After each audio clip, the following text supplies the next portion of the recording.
Hello everyone and welcome back to another Grainman Travels adventure, and today we're in Finland. We're on a new map called Sariola. Now this map was actually released yesterday on the 17th of the 7th 2023. It's made by a modder called Agrogaatti. It's 628.49 megabytes to download. It's on version 1.0.0.0 and I'm sorry to say it's only PC and Mac. Now that's absolutely fine for us PC players, but I know there's some console players that watch my videos, so I do apologise, but this has only been released for PC at the moment. Let's run through some of the facts off of ModHub. So apparently this is a map that's a 4x4 map, so very big, as you can probably see from our bit of a fly around so far. It's set in Finland in a fictional area. It's got 307 fields, which are varying sizes and shapes. It's got 24 sale points, and it also supports quite a lot of the base game from FS22, so it's got things like precision farming. You can have one of the 3 farms to start off, but we've got one in particular in new farmer mode. The weather has been changed to correspond with the area, so the winters will be pretty harsh, which is nice. There's also some Finnish license plates, and also there's quite a lot of custom buildings and decorations that have been made specially for this map, so that's pretty good, I think. So as always, what we'll do is we'll go down to the starting farm and see what equipment we get. We are going to do a little bit of a drive around on this map, since everybody in the community did vote on my poll last week and did ask if I would put in a bit of a drive-through section, so I will do. So let's get our feet firmly back down on the ground and let's see what we start with. As you can see, we start with quite a bit of equipment, not a massive amount, but a good amount to start a good farm. So let's get through looking at some of the medium tractors. So we actually start with a Valtra Valmet 8750, which is the 190 horsepower one. So that's nice to see. We see we've got a Massey Ferguson MF3670 with 170 horsepower. Both of these seem to be brand new with no damage. That's nice. We start with a nice Deutz-Fahr Topline of 4090H, which has got the 8,500 litre hopper on it. Again, brand new, no damage, no wear indicators. We start with the good old Lizard pickup from 1986. The Rudolph TDK 301 18,500 litre trailer. We start with the header for the top line, so the 6 metre header. We start with the Pottinger Servo 25 1.2 metre plough, so that's one you don't see very often. Horsch Terrano 3FX cultivator, that's 3 metres, so again that's a nice one, that one. The Nordstein HK25 plus NS3030 power harrow and seeder, and that's also got some customisation on there, because there's some custom crops on this map we'll run through in a few moments. The Amazonia ZA TS 3200 with a 3,200 litre hopper for the fertiliser.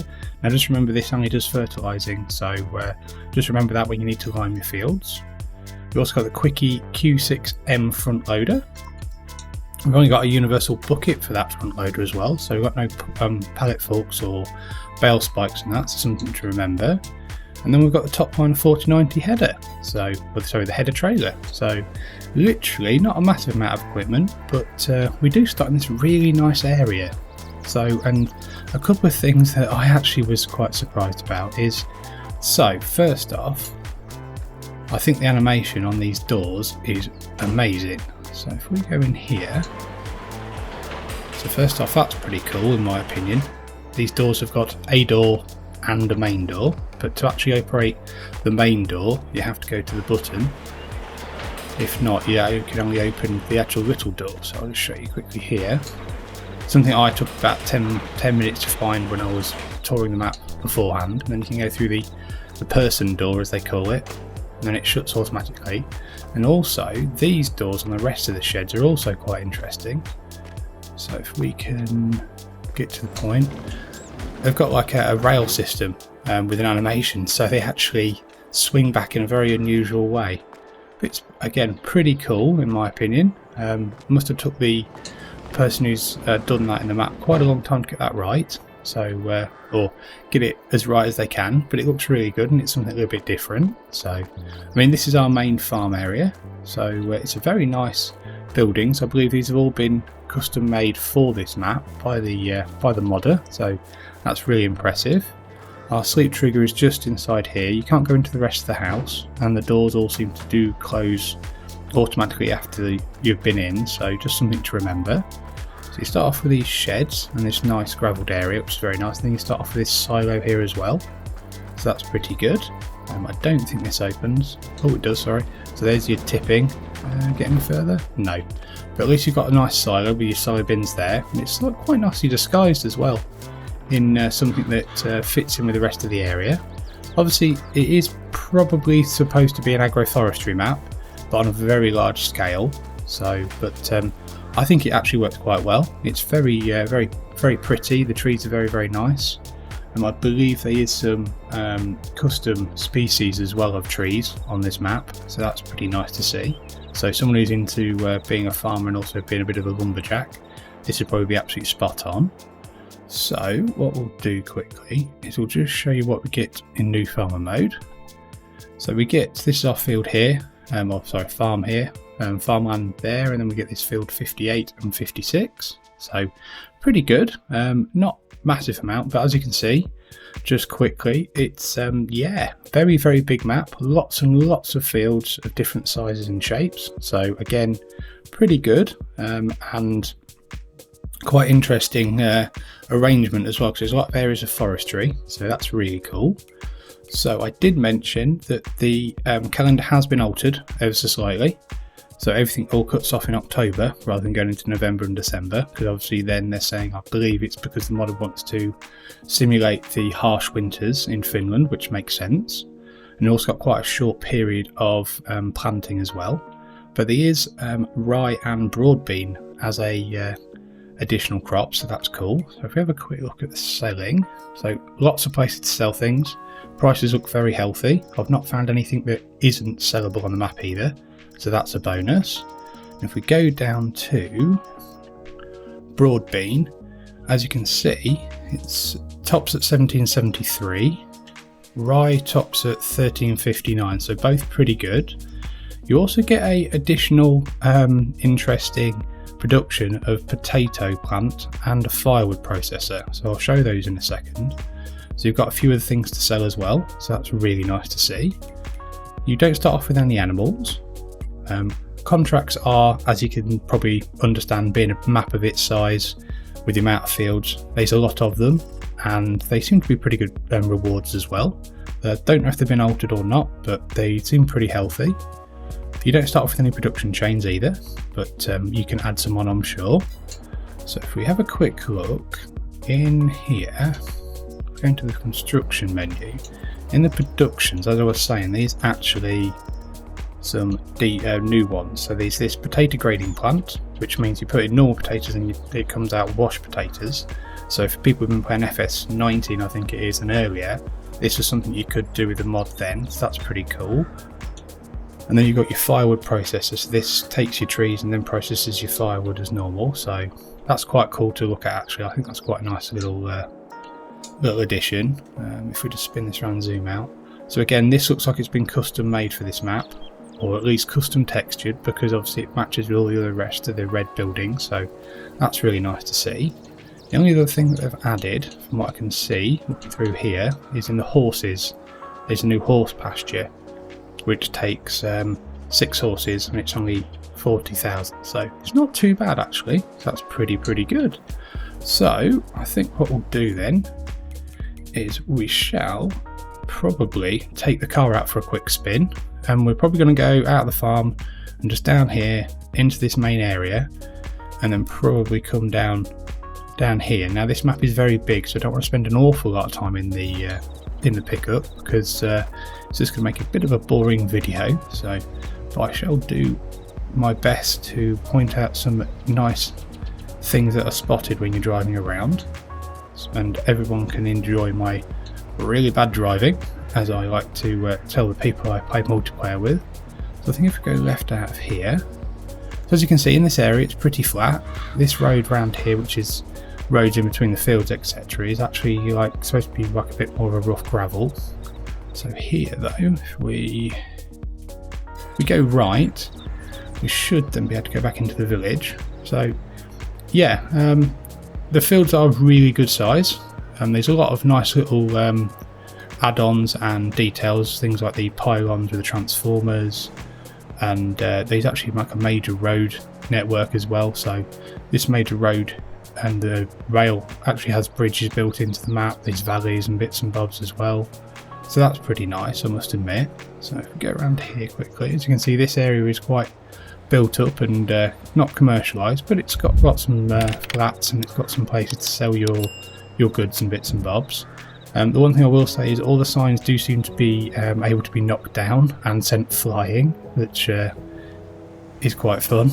So the person that's going to have to go around and put up all the signs again is probably going to get quite annoyed with me, and I've flipped my vehicle.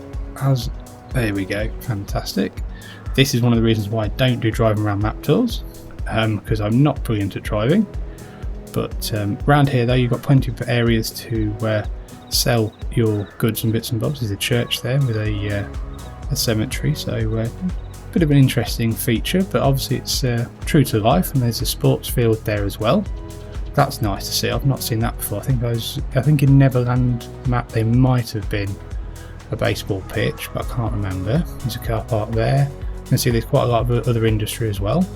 So there's a lot of pedestrians around, so that's good to see.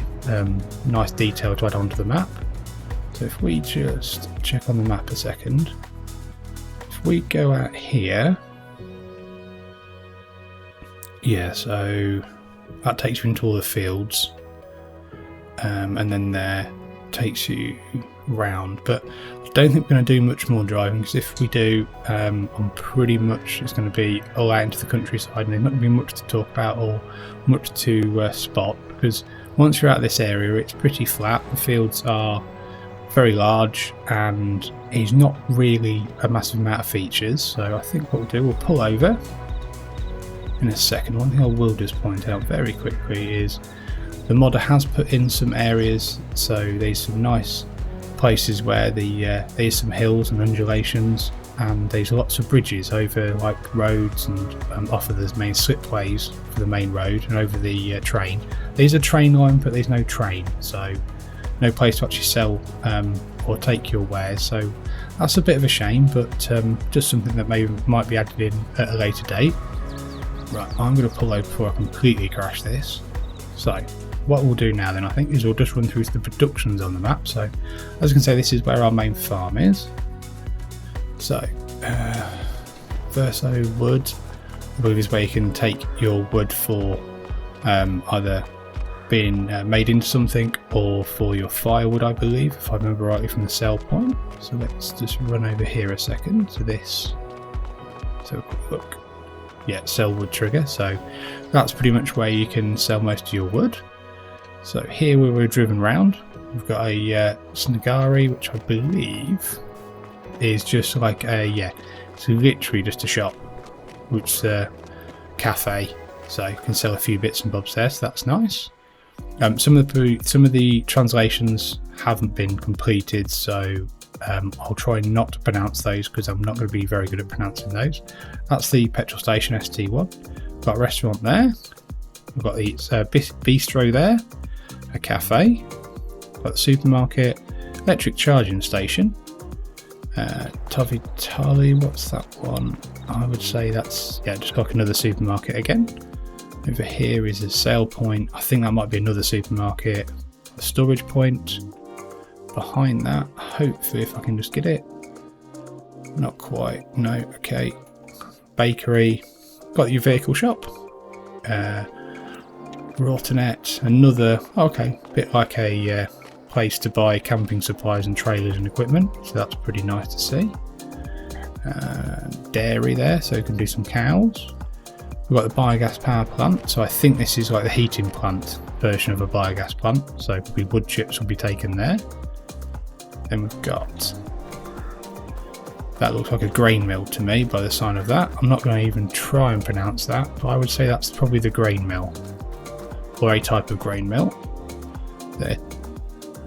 Then down here we've got the firewood processing, got another petrol station, we've got a spinnery, so we can get some sheep, electric charging station, a biomethane station, and the biogas plant. So we'll do our usual and see how much this is going to be to purchase. 1.2 million, so not massively cheap, but not the most expensive I've seen. A lime station, debris crusher, liquid manure tank, animal dealer, so that's where you can take your bales, etc. Sawmill, so that's going to be pretty important on this map, I think, because all these areas of forestry. Got another grain mill, ABC, I think that's petrol station, electric charging station, ABC, guessing a shop maybe? Yeah, I would say a shop. Yeah, convenience shop bolted to the petrol station, which is pretty standard to see. Debris crusher again, that's where you start your home. And I think that's all the productions on the map. So again, just a quick tour of the actual map on the PDA. So main road runs from the top of the map all the way down, and here when you want to get off this main intersection, it's something like American slip roads, and then you go onto this other road, which the main highway has a bridge over. That then runs all the way down here to the bottom. Same again, to get off this you can come off these slipways and then go this way to go into some fields, and then also up into the town and village area, so that's nice.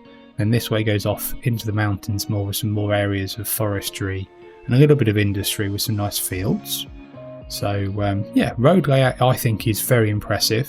PDA itself is also really nice. Colours are good. It's nice to have a little bit different as well, the map actual, not so much the map layout, but the way that the map's been defined. It's not completely square, there's some areas that are just forest and some fields on the edges of the roads, etc. So just a little bit different, so very, very nice. I think what we'll do then is we'll finish with some field prices. So if we want to extend our farm here, what have we got? 53 is 73,000. Wow, that's quite expensive. 51, 22,000, 55, 94. Ouch. 136 of 52, 54, 123, 214. Okay, biggest field around this area, 57 probably. 381. That's quite expensive, but it's a big map, so obviously yields off your field would be pretty big. We've got forestry area, 765. Ouch. Okay, biggest field on the map, do we think? Probably 62, 870. Yeah, I'd say so. So yeah, field prices, I would say healthy. For a big map though, I suppose 4x4 map, it does kind of make sense to have the field prices so high. So I mean, I think if you're into your agroforestry on a map that's got some very nice features and it's very, very true to the area of Finland, this could be the map for you. Hopefully you've enjoyed this map tour. If you have, give it a like, subscribe to the Grainman channel, and I hope to see you again soon. Many thanks.